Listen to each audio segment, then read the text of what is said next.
కాకినాడ జిల్లా బీజేపీ సభ్యత్వాల నమోదు కార్యక్రమాన్ని ప్రారంభించిన అనపర్తి ఎమ్మెల్యే నల్లమిల్లి. జిల్లా బీజేపీ కార్యాలయంలో బీజేపీ సభ్యత్వాల నమోదు కార్యక్రమాన్ని అనపర్తి శాసనసభ్యులు నల్లమిల్లి రామకృష్ణారెడ్డి ప్రారంభించి జిల్లాలో మొదటి సభ్యత్వం కాకినాడ జిల్లా బీజేపీ అధ్యక్షులు చిలుకూరి రామ్కుమార్కి అందజేశారు. సమావేశంలో నల్లమిల్లి రామకృష్ణారెడ్డి మాట్లాడుతూ బీజేపీ పార్టీలో పెద్ద స్థాయి నాయకుల దగ్గర నుండి క్రింద స్థాయి కార్యకర్తల వరకు అందరి సభ్యత్వం రద్దు అయ్యి నూతనంగా సభ్యత్వం నమోదు చేయించుకునే ప్రక్రియ కేవలం బీజేపీలోనే ఉందన్నారు. ఇవాళ భారతీయ జనతా పార్టీ సభ్యత్వ నమోదు కార్యక్రమం రాష్ట్ర వ్యాప్తంగా ప్రారంభించుకోవడం జరిగింది. 2వ తేదీన ప్రధానమంత్రి శ్రీ నరేంద్ర మోడీ గారు మొదటి సభ్యత్వం తీసుకోవడం ద్వారా నడ్డా గారి దగ్గర నుంచి దేశంలో సభ్యత్వ నమోదు కార్యక్రమాన్ని ప్రారంభించుకోవడం జరిగింది. నిన్నటి రోజు నుంచి ఆంధ్రప్రదేశ్ రాష్ట్రంలో సభ్యత్వ నమోదు కార్యక్రమం మొదలు కావాలి. కానీ భారీ వర్షాలు వరదలు కారణంగా ప్రజల ఇబ్బందుల్లో ఉన్న పరిస్థితుల్లో దాన్ని ఒకరోజు వాయిదా వేసి ఇవాళ కార్యక్రమం మొదలుపెట్టడం జరిగింది.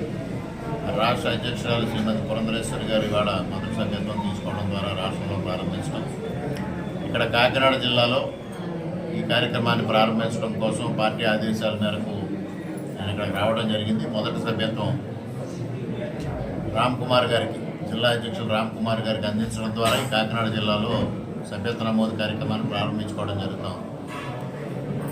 ప్రపంచంలో అతి ఎక్కువ మంది కార్యకర్తలు కలిగిన సభ్యత్వం కలిగిన పార్టీగా ఇవాళ భారతీయ జనతా పార్టీ ప్రపంచంలోనూ ఒక రికార్డు సాధించింది.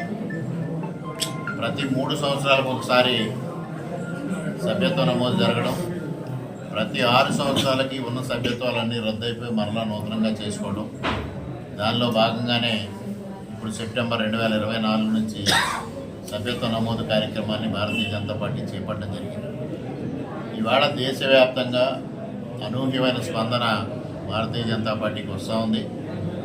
మరి జవహర్లాల్ నెహ్రూ గారి తర్వాత వరుసగా 3వసారి ప్రధానిగా బాధ్యతలు స్వీకరించిన నరేంద్ర మోడీ గారి పట్ల ప్రజల ఆదరణ చూపిస్తూ ఉన్నారు. అందుకోసమే ఇవాళ పెద్ద ఎత్తున సభ్యత్వ నమోదు ద్వారా భారతీయ జనతా పార్టీని బలోపేతం చేయడమే ఒక ఆశయంగా ఇవాళ కార్యకర్తలు కానీ నాయకులు కానీ పనిచేయడం జరుగుతూ ఉంది. వికసిత్ భారత్ లక్ష్యంగా భారతదేశాన్ని ఆర్థికంగా ప్రపంచంలోనే అతి శక్తివంతమైన దేశంగా తయారు చేయాలని నరేంద్ర మోడీ గారు ఏదైతే ప్రయత్నం చేస్తూ ఉన్నారో ఆ ప్రయత్నానికి ప్రతి కార్యకర్త, ప్రతి పౌరుడు అండగా నిలవాల్సిన సమయం ఆసన్నమైంది. ఇవాళ ముఖ్యంగా ఆంధ్రప్రదేశ్ రాష్ట్రం తీసుకున్న ఆంధ్రప్రదేశ్ రాష్ట్రంలో ఇవాళ కూటమి ప్రభుత్వానికి ప్రధానమంత్రి గారి నాయకత్వంలో భారత ప్రభుత్వం పెద్ద ఎత్తున సహకారం అందిస్తూ ఉంది. దాదాపుగా బడ్జెట్లోనే 50,000 కోట్ల రూపాయలు